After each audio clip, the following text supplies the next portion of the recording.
Bafethu asihlaleni phansi sibonisane sixolelane nanka amacala okhokha phezukwethu. So nihlawulela ngani ngoba iphelile impahla la ekhaya kunokuthi kuphela amacala okhokho kuphela isibasi nihlawulelani njalo njani izinanhlanhla.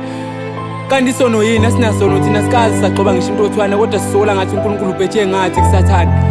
Bathi amandla waphele endodeni seguga amadolo kanti umkhulu ungiphendula mase wenze njani. Sihamba nobumnyama bazomphefumula zidlulele enyameni qimbo yawazi nomndeni mane ngizokuxoxela yimi umndeni.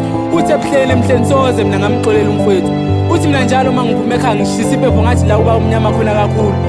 Uthi umfoko axaba umfowethu alidonga liqeda idlozi umfowethu namhlanje lutho asibona impumelelo. Sasithina umfowethu ushisa wona impepho kanti ushisa ikusasa lethu ngesho ke kwasha lonke nelakhe namhlanje sihlupheka sobabili. Uyawazi umndeni mane ngizokuxoxela yimi umndeni. Ngeke ngabizwa ngomthakathi la ekhaya baxolisa ngaxola ukuzobena namhlanje abantu abamba baxoli.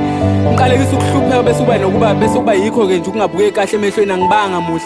Abantu mabengibheka bavele bebona umthakathi. Bani mabengibeka lamabala avele sheshe ngifanele ngoba uhlupheka nje uvela usole ngakho ukuthakathi. Thi ukhokho nokhokhozela nomkhokhwane bafuna ushwele babacela uxolisele emndenini bami ngaphandle emazulwini umndeni wababantu baba bahamba nesinyama. Thi ukhokho engashadile kodwa wayenesibindi sokwazi ukuma emsamo wakithi kwaxabe ethethe idlozi emacebisa avukani nanka amacaleni ehlele ezandleni zethu. Kanti ke baba umdala nobaba emncane baze bashona bengangenani bengabonani noma bengazwani noma behlangana babengakhulumisani. Sasibancane kodwa siyakhumbula mhla senze umcimbi okuhlawulela umfowethu ngokulala nodadewabo bezala ndawonye. Nalapho kwakuseyiwo njalo amacala okhokho nomkhulu okuhamba beyishiya. Kanti lokuzala lingazani igazi isheshe lizwane umzala izali indodana. Kulobu umnyama kuthiwa wazi uma yena umkhulu omdala wakhe afule phakathi ngamathi maqeda kwathiwa ingane ayiphumi. Baxoxa indaba zabantu abadala. Ngifisa ngabe ngangikhona kuleyo nkulumo ngoba kuyinamhlanje lawo maze abasala bakhuluma lapho wona kanye avala into zethu akukho kusilungelayo.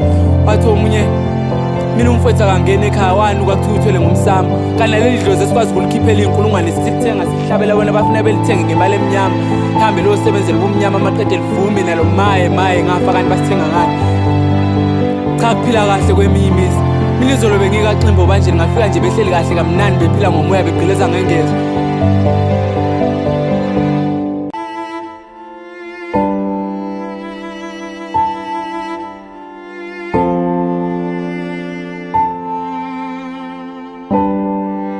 Uthi sidumbu ngihlale ngibuza uthini engingayenzela abafethu bexolele mina ngithi abangifuni.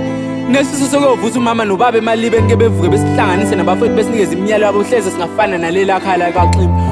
Uthi umfowethu mina ekhaya salahlekela usisi waphuma iminyaka ihambe yozama sani ukuthi kwenzakalani kodwa hayi mani ngathi ngiyakhumbula. Ngikhumbula ngidlule eThekwini ePhoyini noma kwadlekile kwangathi ngayibona ingane yakwethu emgwaqeni ihamba inqunu ithengisa ngobuyona. Zona ke angabe intaba zeTheku samgcinile nomntaka baba noma ngabe wona ke umphefumulo wabo sahlangene naleya nyama. Ngabe uyawazi ngiximba umndeni mala ngizokuxoxela yimi umndeni.